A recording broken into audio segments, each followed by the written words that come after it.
Okay, so let's recap a little bit. So bench press actually went a lot better than expected. I did make a last minute decision to just do push-pull instead of deadlift only.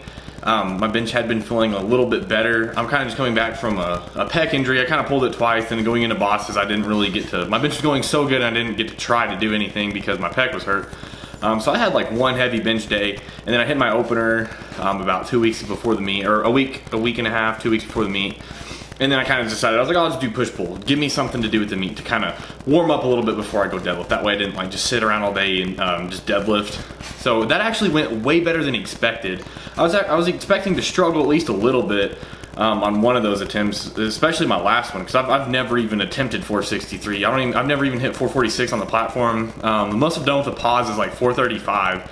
I've never tried to do more than that, so to walk away with 463, I was very happy, and I was happy that it moved really good. Like I said, I didn't really know what to expect there, so I was really happy the way bench press went. That was definitely my favorite part of the meet. Then moving on to deadlift. So going into deadlift, about a couple weeks ago, I tweaked my knees a little bit, going through like I had a bad squat, and something happened with my left knee, and it just I couldn't even bend it for a couple of days. It just hurt so bad. Couldn't even do bodyweight squats for a while. And it just really didn't get better in time for the meet. But I went into it, I didn't want to make excuses. I wanted to at least break my world record by a little bit. So then they had been feeling a little bit better, so I didn't really know what to expect with the deadlifts. They felt good warming up. I felt really refreshed. I felt like I had a lot of energy. I felt like I had a lot to put into the lift. I was fired up, ready to go. Lots of awesome people there supporting me, watching, stuff like that. So warm-ups went really good. I just took like 110-pound jumps all the way up to 815. That's what my last warm-up was. And then when I hit the 815, that's when my knees both started to flare up again really bad. That was the first thing, that was the first weight that I had to actually try on. So that's whenever they kind of started to act up a little again. And I didn't really know what it was going to be like on the platform when the weight started to get a little bit harder.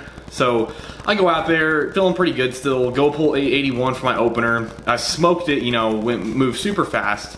But then that's when, I mean, that was the last good pull I had in me, because my knees were just completely smoked after that. I mean, they were in so much pain. I was into the back trying to roll them out, trying to do stuff, you know, whatever I could with them, trying to massage them before my second attempt came up. So for my second attempt, I just decided to chip my own world record that I had.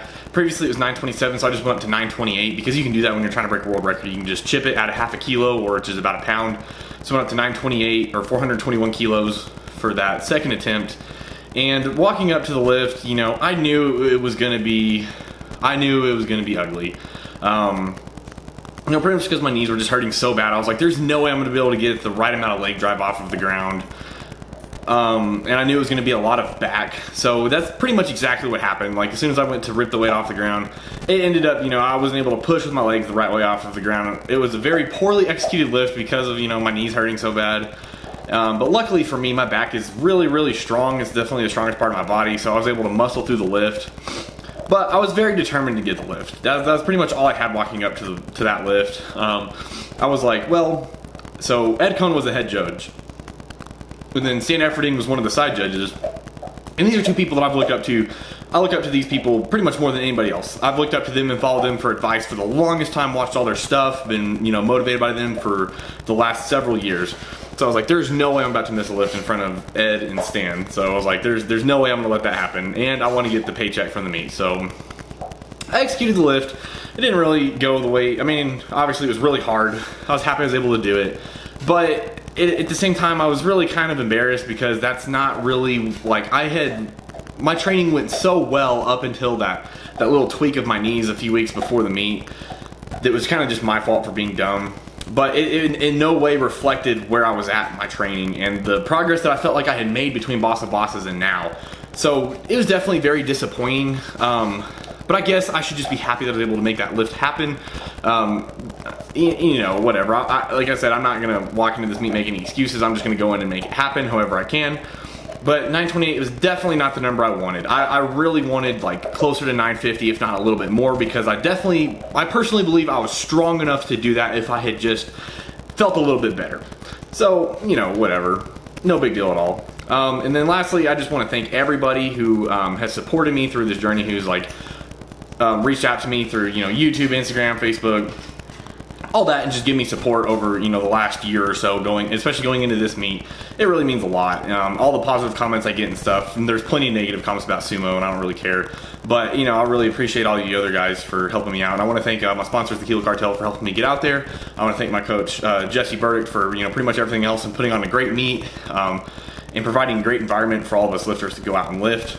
It was definitely a really, really cool experience, and I would absolutely do this meet again next year, because it was by far the funnest meet I've ever done. I got to meet like a ton of cool people.